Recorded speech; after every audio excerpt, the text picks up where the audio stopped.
Okay, we're learning more this morning about the youngest migrant children being separated from their parents. The Associated Press reports that babies and toddlers are being held at several so-called tender age shelters in Texas. But what goes on inside there? Let's bring in Michelle Brané. She is the director of Migrant Rights and Justice Program at the Women's Refugee Commission. She visited the processing center at a Border Patrol station in McAllen, Texas last week, where many children are being separated from their parents. Michelle, thank you so much for being here. Sure. We have to rely on your eyes and our own correspondents' eyes because our cameras are not being allowed in. Tell us what you saw at this large processing center. Well, what I saw at the processing center is what you've seen in some of the pictures, and that is the large cages that are set up in a giant warehouse. They have children divided by age, more or less, and there's children. I saw a cage full of 5-year-olds who were alone, many of them crying, some of them occasionally playing and being told to quiet down by guards. But other than that, there was no supervision of these children, no toys, no appropriate bedding.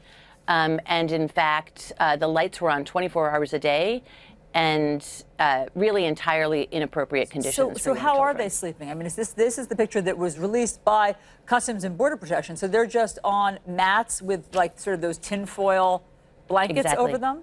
Exactly. That's exactly right. Just what you see in that picture. Did you see children being separated from their parents?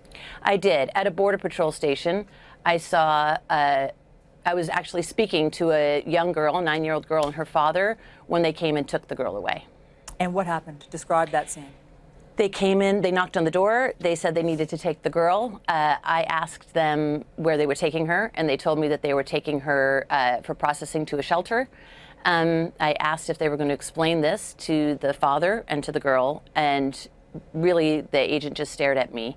And so I suggested that he might want to give them a few moments to say goodbye and understand what was happening. Again, he just stared at me and said, well, I'm not separating them, ma'am. I'm just taking her for processing to a shelter. What does he call it? He said he was just separating it. He literally just said, I'm just taking her to a shelter. So I said to him, well, you're taking her and not her father. So that means you're separating them. Why don't we give them a moment? They had about a minute to talk, and then he waved for the girl to come over. She stood up and walked away with him, and the father broke down crying. Do they know where their kids are going? Do the kids know where the parents are going to be? They have no idea. I spoke to them, and eventually they did understand that he was probably going to court and that she would be going to this Ursula processing center. And I did happen to find her the next day when I was in that processing center. She had received a shower and new clothing and had no idea where her father was. I mean, thank goodness you're there to be the interpreter and to be the intermediary, because not everybody has an advocate who's there functioning as you were. And what happens after 20 days with these kids who have to be released? Where do they go? So they are there for as long as it takes for ORR, the agency who's responsible for their care and custody and release, to find a place to put them. And that's where this issue of tender-aged facilities comes in, because the Office of Refugee Resettlement, their job is to take these children, put them into licensed shelters and group homes until they can find their family or a sponsor in the community where they can release these children to. Because our child welfare standards say children should not be institutionalized, they should be in the community, they should be with their parents. So what's happening now is that these kids are being separated from their parents. Those aren't the kinds of kids they're used to having. They're used to getting kids who've come here on their own. They're usually older. Yeah. Exactly.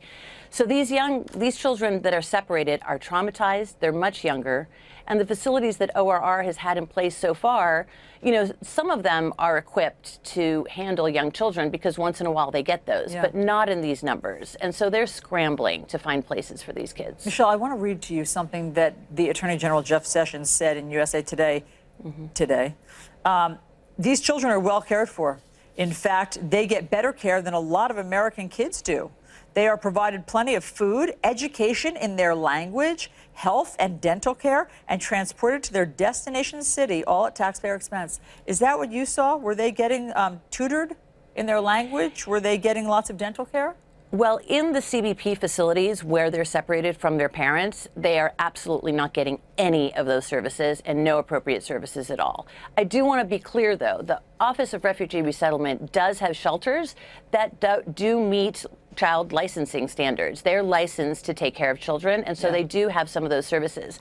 But that's not the issue here. The issue here is that these children were separated from their parents and are traumatized. They shouldn't be in these facilities in the first place. They should be with their parents, and there's so many options. I just want to add in, the administration is trying to make this look like their only choice is to separate these kids or release them, right?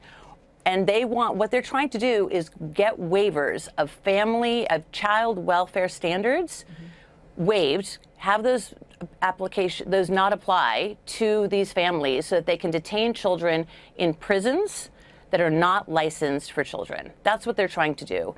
And we need no change in law whatsoever for them to immediately stop separating these kids. There are alternatives where you can release them to the community. And we've seen programs in place where 99% of these families show up for court. There you go. And even leave the country. 99%. This administration shut that program down. That's really valuable for our viewers to hear, and it's really valuable to have had your eyes on the scene for us to tell us what is really going on inside there. Michelle Brané, thank you very much for sharing all of that. You're welcome. We'll be right back on New Day.